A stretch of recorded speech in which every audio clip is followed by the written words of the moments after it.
Vision Pro review roundup, magic and a revolution, but definitely unfinished. I don't know. How do you guys want to do this? Like, we could go, I could literally go through piece by piece and talk about the parts that people like, but I also am open to us just having a roundtable of what we've heard so far. Any votes? Hand up if you want me just to go through this piece by piece, or if you have some pieces that you want to talk about now, raise your hand. I have a few thoughts, but I feel like we can do this more open-ended. Okay. Tell you what, let me breeze through these quickly, and then we can just move on to, I guess, the consensus, right? So, Vision Pro reviews roundup filled with praise and criticism. Let's see here. There's a lot to like. The Vision Pro is stunning compared to other VR headsets, which are largely plastic and often downright goofy looking, said The Verge. I was telling the fellers here before we started, I was actually surprised at The Verge's review. People are motivated to be positive about products that they review because they get early access.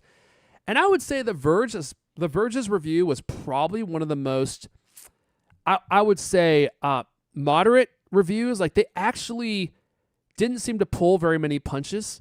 And that was a really interesting review to watch. And Nilay Patel, I actually have to give him credit. Like, he was very positive on parts and then very negative on other parts. Like, so negative, in fact, I was like, oh man, like, I wonder if Apple will continue giving The Verge early access to these products because of how negative he was on some parts of the Vision Pro. But he also had a lot of positive stuff to say, so maybe it all equals itself out. Vision Pro wearers look at tiny micro OLED screens, and they are better than 4K. They pack 23 million pixels each. Yes, we know all that. There's displays help remove the screen door effect that is common in lower cost headsets like the Meta Quest 3. And you can see the pixels as you look through. That's where you can see the pixels as you look through the headset notes, CNBC. You can easily read text on a website or a book in the Vision Pro.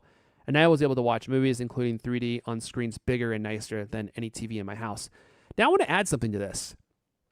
One of the things that I found surprising, and this is something that the Verge review said, was when you're looking through the Vision Pro, you actually can see the edges of the screen, and it creates like a vignette effect. So you're not just looking at a screen unencumbered, and it feels like you're free, like looking at this real world experience with this thing on your face. Like, it almost looks like you're looking through goggles, and you can see the boundaries of the screen. And they said, besides the vignetting, which if you don't know what that means, it means like a really a darkening at the edges of the screen.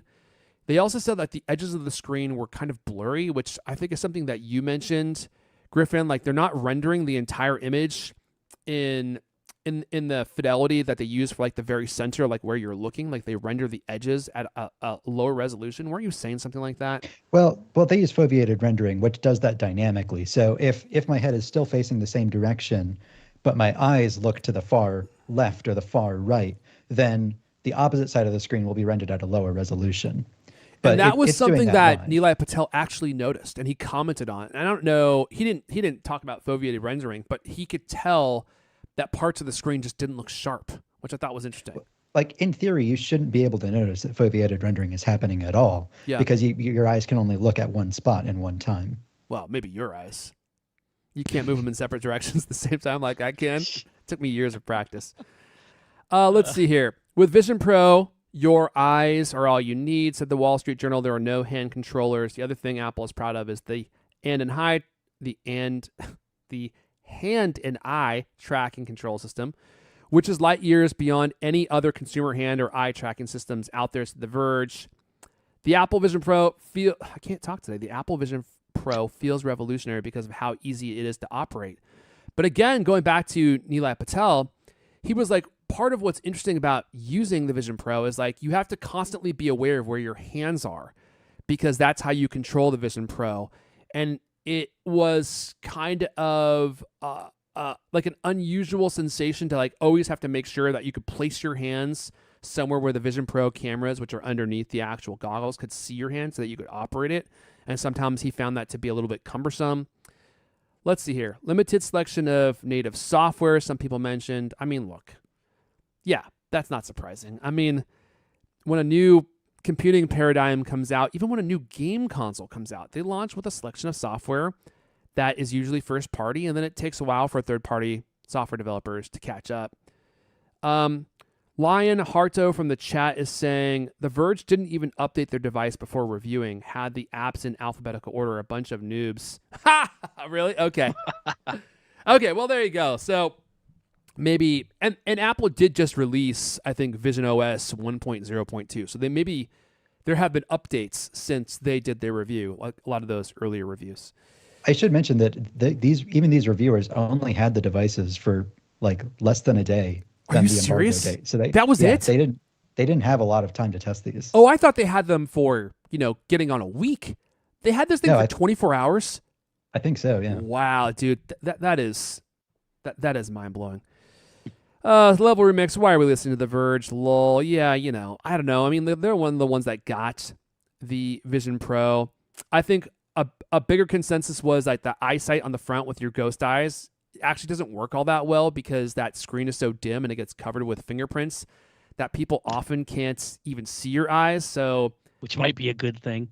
And also the image rendered on the front is way blurrier than their marketing image suggested. Like John Gerber in his review included a picture of like the best selfie he could take, and you can barely even tell that those are eyes when it's supposedly trying to show his face. It's like it's not just a ghost, it's like a nearsighted ghost. I couldn't tell if it was just hard to capture on video or if it really was that the eyes are hard to see, but having seen it now in action, at least from the reviews we've seen so far, I saw Snazzy Labs on Twitter say like this will probably be one of the first things they cut, and I'm like, yeah, I probably agree with you. Like, it doesn't seem like it works that well, and for a cost savings measure to make this thing cost less money, like that seems like a prime candidate to actually be removed. And like, how useful is it? Like, I kind of feel like if someone's talking to you, it's probably more polite just to lift the goggles up and look at them than to keep the Vision Pro on your face and look at them with the ghost eyes. Like, it seems kind of rude to do that, actually. Like, if someone's trying to speak to you, like you're going to just keep your goggles on and look at them through those weird, creepy ghost eyes. I don't know. I can see what they're trying to do. Like, if I imagine being in a conversation with somebody who's wearing it, and if I imagine it actually working, I can see what they're trying to do. Like, it would be pretty neat if it did work. If you look over at someone and then, they can look at you with your eyes as if it's a transparent thing. But I imagine it actually makes me think the opposite way, that Apple is just going to keep trying to improve it so that they can make their imagination of how it should ideally work a reality. Well, you're definitely right about the improving part. I mean, they're probably going to be making all sorts of improvements as this thing starts getting released. I don't know. I'm already getting bored with this. Like, we're just sitting here reading like what other reviewers have said. I think it might be more interesting just to talk about like the overall impressions like we've seen so far. So, Griffin, I know you have some stuff to say. Just take it away. I think a very apt comparison to make is to the original Macintosh. And I mean that in the truest sense, and that if you've actually used the original Macintosh, I have a Macintosh Classic sitting over my shoulder right now. I have Macintosh Plus sitting on the floor. It's a very clunky machine. It was also incredibly expensive when it debuted. It also had a limited selection of apps on launch. It also had a lot of very obvious compromises. It only had one floppy disk drive. It had no internal storage. So if you wanted to launch a program, you had to constantly switch them back and forth between, its one and only floppy disk drive. It didn't have multitasking, but it presented a brand new paradigm for using a computer. You weren't, staring at white text on a black screen, poking around on a keyboard, with no idea what you were doing, with a manual perpetually sitting next to you because you just don't understand how to use the thing. It had a visual interface that you could use to guide you if you ever didn't know what you were doing. Direct manipulation with a mouse, pointing at the screen to see what you want to do. It's worth remembering that this is the worst Vision OS device that Apple will ever ship. Vision OS 2 will probably add way more native apps. It'll refine a lot of the buggy software experiences. The FaceTime with a Vision Pro is going to get a lot better because the digital personas will not only be, made better through software, but they'll add new features to that.